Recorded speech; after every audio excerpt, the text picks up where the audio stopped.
Hi guys, my name is Annalie and welcome to my DIY channel.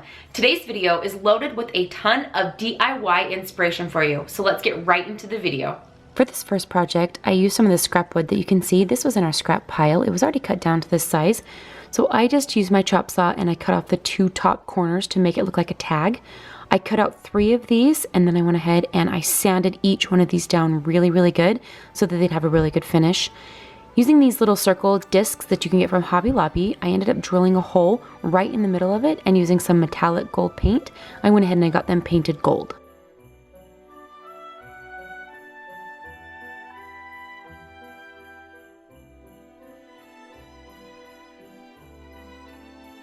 Once that was done, I ended up staining the wood because I am going to be doing some of them different colors. I'm going to paint them, stain them. I drilled a hole in the tag and then I got some scrapbook paper from Hobby Lobby. It was on sale, it was 50% off, so even the expensive ones I got for really cheap. But I went ahead and I traced this out and then cut this out.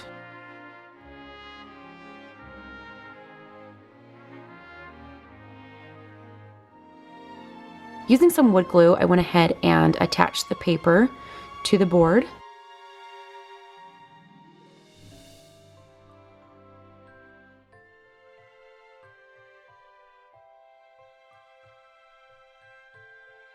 And then because I wanted to make sure that I had my hole, I just used a pencil to poke my hole through my paper, and that worked so good.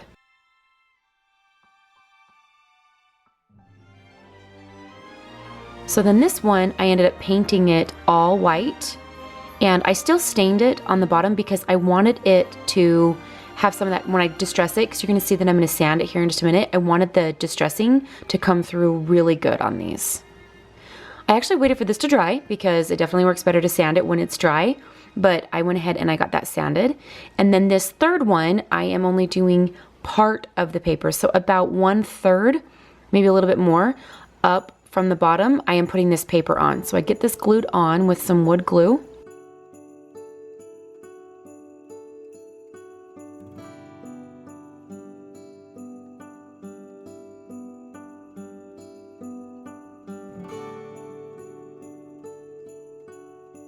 And then I trim off the edges so that it fits really good. I did this on the other one too, I just didn't show any footage of it.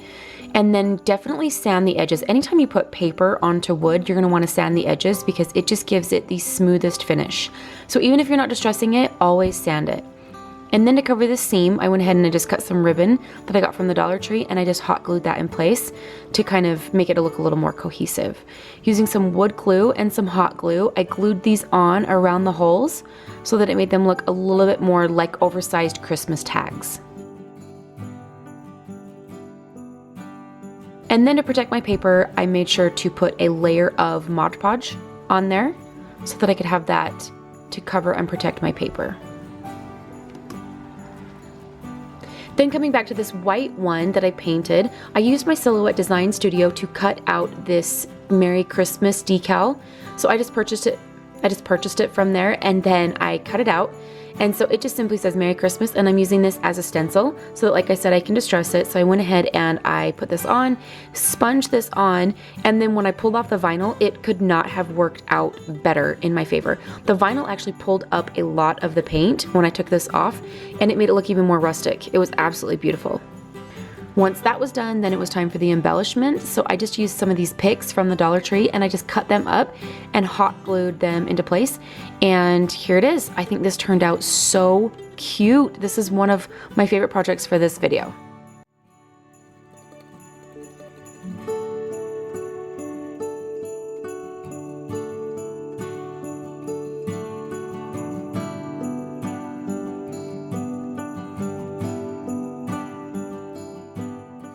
This video is part of Heidi Sonboul's Friend Friday Hop series. The way that it works is down below in the description box is the link of the video of the girl who's next in line.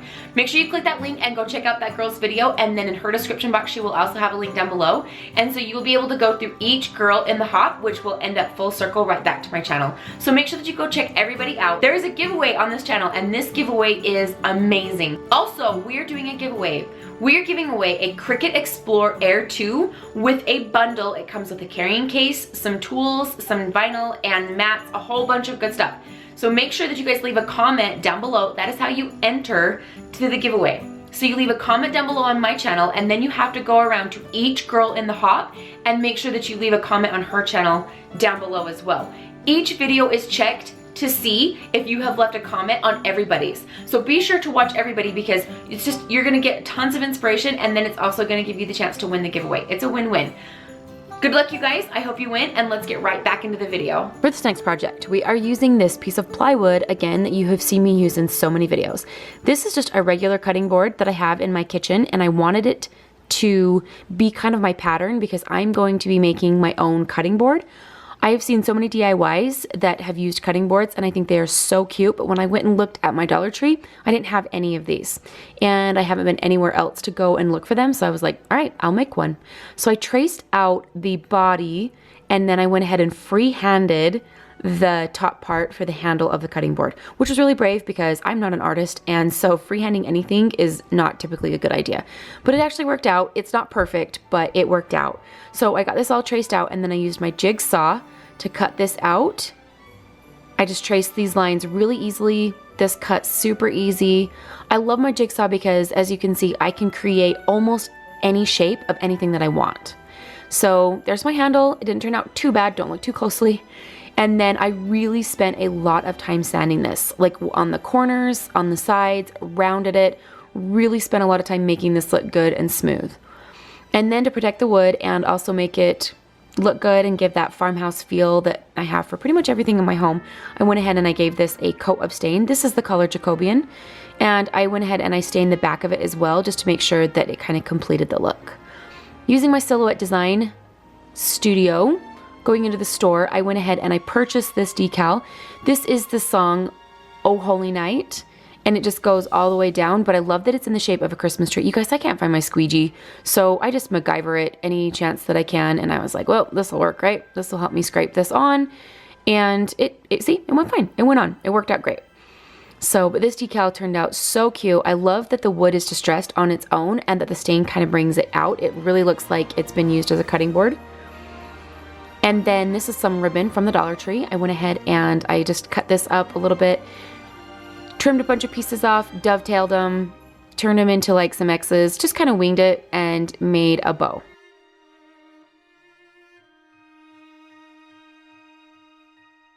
But before I complete the bow, I went ahead and gave this a layer of Mod Podge because I wanted to make sure that the vinyl lettering stayed in place. So we get this all painted on really quickly, and then we will be able to glue on our bow.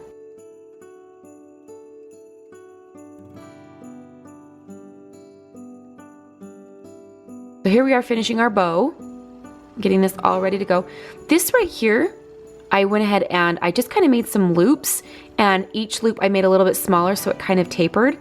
It's this formed this like little like spray bow thing. I don't know what it is. I just went with it. I liked it. I thought it looked good. I don't even know what you'd call this, but I went ahead and put this all together using this little foam Christmas tree. I got this from the Dollar Tree. I thought it added the perfect touch of green, and so I put that right in the middle, and here it is. It's all embellished, ready to go, and I'm going to display this as a cute little sign in my home.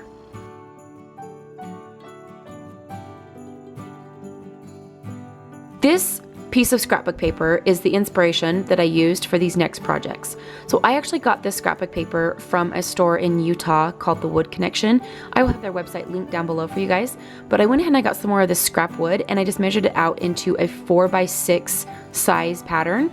And I went ahead and got that cut really quick. We'll use some YouTube magic and we will get that cut right here really quick. And here we go.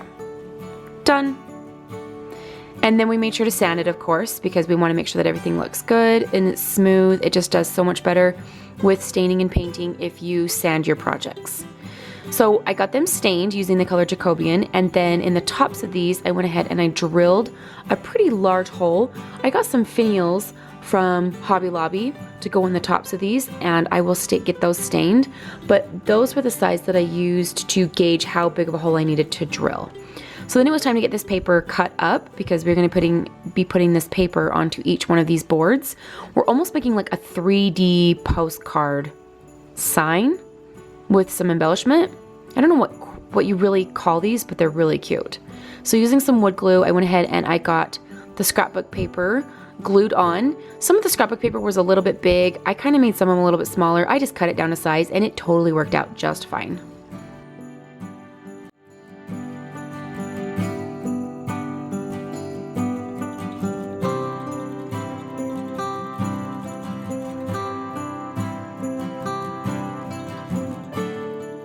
Friend's back. My fly friend. Okay, here we are sanding. Like I said, anytime you glue paper onto wood, always sand the edges. You will be amazed at how cohesive it looks on your wood. It just completes the look. It doesn't look like you put paper on the wood anymore. It literally looks like the paper is just 3D, or like the wood was just decorated that way. It really elevates the look. So now that we're all ready with all of our paper on there, I went ahead and I gave each layer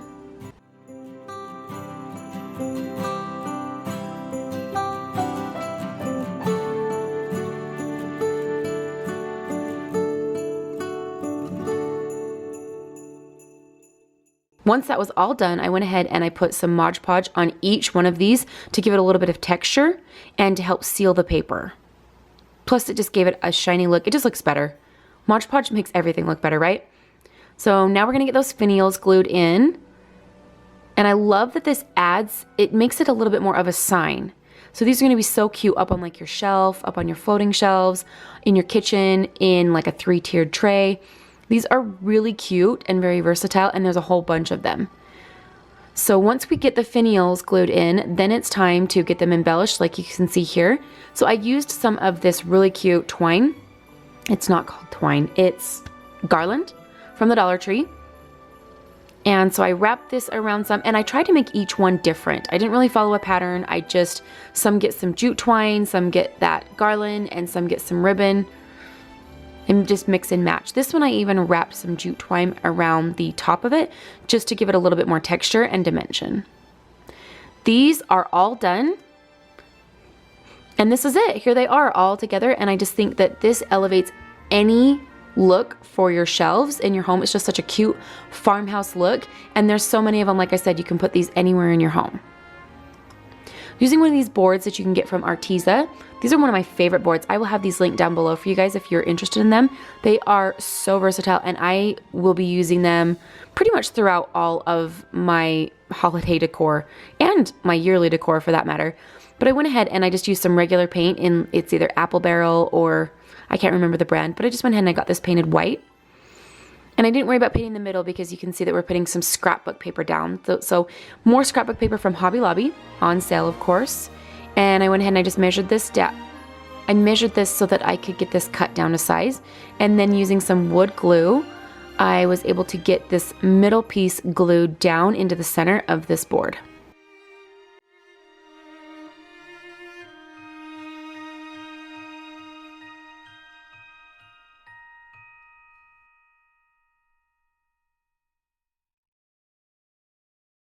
So thank you everybody for being patient with my ratchet gel nails that you've been seeing throughout my videos. I had my gel nails done and I was taking them off slowly, like peeling them off, which I learned is really, really bad for your nails. Don't do that. You're supposed to soak your gel nails off. I finally soaked them off, so my nails now look better. I love the gel nail look, but I'm really terrible at maintaining it. And so I'm really sorry for everybody who had to look at my nails, but thank you for putting up with them. So I got these little wood tile pieces from Hobby Lobby. They already come with a little hole pre-drilled in the top. There's 8 in a package, and this is gonna work perfect for our project because I need 16, and so I'm gonna be able to use front and back.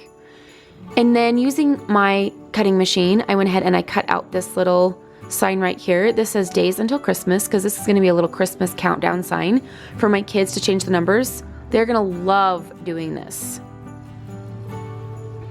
Right here, I wanted to get the edges, the white, distressed a little bit.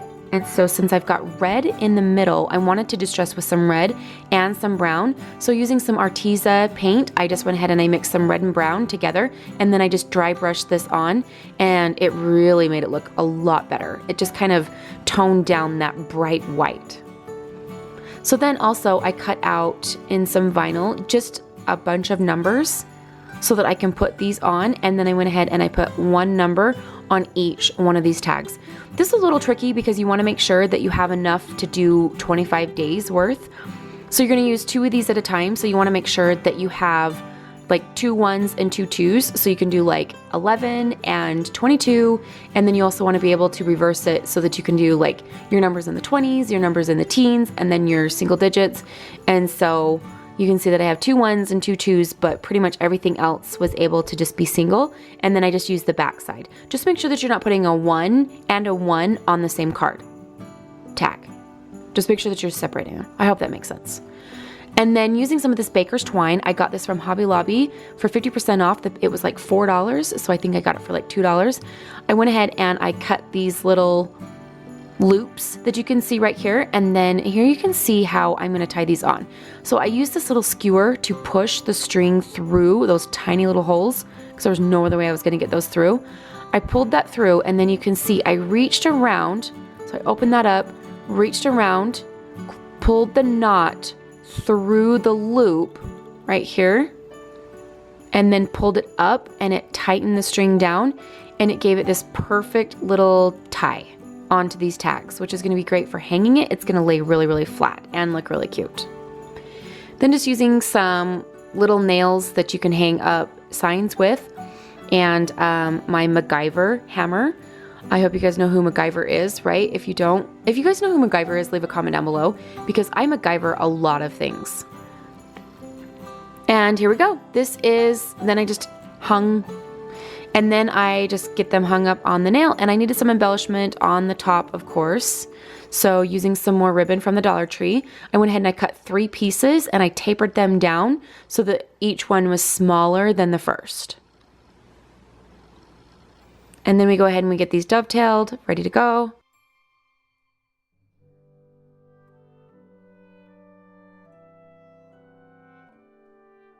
And then I just kind of played with this bow until it looked good, tied it off in the middle, and then using some more of these foam pieces, I wanted to put them on because this is going to be a sign, like I said, for my kids. So I thought these little pieces kind of made it a little whimsical and fun for the kids, but they didn't have any way to attach them other than gluing them, but I didn't want them to just lay flat.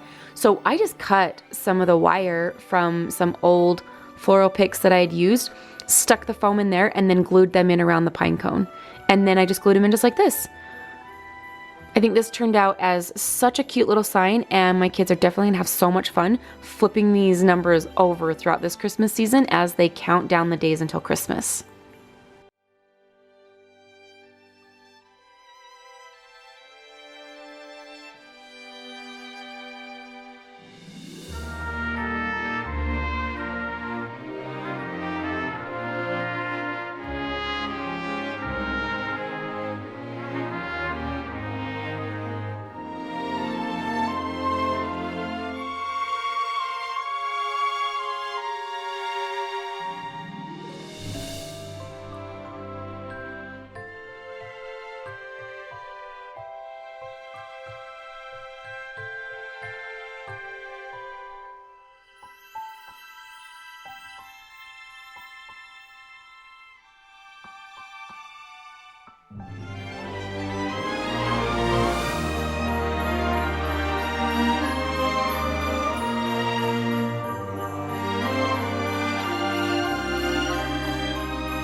Thank you guys so much for watching. Make sure that you leave a comment down below so that you can enter the giveaway, and then check the next girl out in the hop because you guys want to make sure that you go check everybody out. Thank you so much to Heidi Sonboul for having this fun collaboration, and make sure you guys go check her out. I will have her channel linked down below as well. If you guys would like to, please consider subscribing. We would love it if you would all like and subscribe to our channels because it just helps us out. But definitely leave a comment down below because that is how you enter for the giveaway. Thank you guys again. All right guys, thank you so much for those who are still here. So today's video is a little bit of a longer video, the one that I'm gonna talk about for the inspiration. It's about a 12-minute TED Talk video. It's awesome, it's very entertaining, it is not dull. but it's a little bit longer, so I will summarize just kind of the gist of it, but I will have it linked down below if you guys want to watch that video. What I love about it is he talks about happiness and success. So they kind of go hand in hand, right? Happiness, success. But the problem with happiness and success is oftentimes people tend to get it backwards. I was even one of those people. I just kept thinking, okay, once I'm successful, I will be happy. Once I have achieved this, I will be happy. Once I have this, I will be happy. Happiness, to a lot of people, seems to be measured by success. But what he talks about is the happiness effect, the happiness advantage. Instead of success equals happiness, it's actually backwards. Happiness equals success. Happiness should come first. Happy people are very successful people. Very, very successful. They're happy with where they are, yet they still strive for more. They want to reach goals. They chase dreams. They set goals. They work hard, but they're happy with where they are. They don't have the mentality of, I'll be happy when. I'll be happy when I get this job. I'll be happy when I get this car. I'll be happy when I build this house. Successful people are happy right now. Now the trick is finding that happiness, right? It's a lot easier said than done. But if you can work on that concept, if you can think about it, if you can strive for it, and take a minute and think, okay, where am I at right now? And am I happy? Can I be happy with where I'm at? For example, we live in a home right now. We live in a manufactured home and I absolutely love my home. This is not our forever home. One day we will build. We're actually here so we can save money. And so for a while there, I kept thinking, okay, when I have my house, when I build my house, I'll do this. Now I still have those dreams and I still have those aspirations. I still strive to be more. I want to always try to be the best version of myself. But the home that I'm in now, I absolutely love my home and I have found a way to be happy with the home that I have now. Two reasons that that's really important is one, I can't build my house yet, so there's really no point in hating where I'm at right now just because it'll be miserable the entire time until I'm actually able to build my house. And why be miserable until I can build my house? Be happy with the house I have now. Is it my forever house? No, but that's okay. I'm still happy with it. It's a stepping stone and I'm very happy with where I'm at. I love this house and it's exactly where my family needs to be right now. Number two, it's proven that, at least according to these videos, it's proven that happy people are successful because they figured out how to be happy first. Like I said, you don't want to work on I'll be happy when. Happiness is not necessarily a destination. I know you guys have probably heard this 100 times, and that's a whole nother motivational video. But happiness is not a destination. Happiness is a journey, the pursuit of happiness, right? Happiness is a journey. And if you can be happy now, then it will make your journey just so much better to be on. So check out that video down below. It explains it really, really well. Plus it's really entertaining. Thank you guys so much for watching. I don't want to take up any more of your time. Make sure you enter the giveaway and I will see you guys next time. Bye guys. And also there is a giveaway associated. We are giving away a Cricut machine. It's a machine. It's a really good machine. Cricut Explorer 2, Cricut Air. I know what it is. It is a Cricut Explorer Air 2. Cricut Explorer Air 2. Cricut Explorer Air. This video you guys do not. So make sure that you guys check that out. You're here, you're checking it out.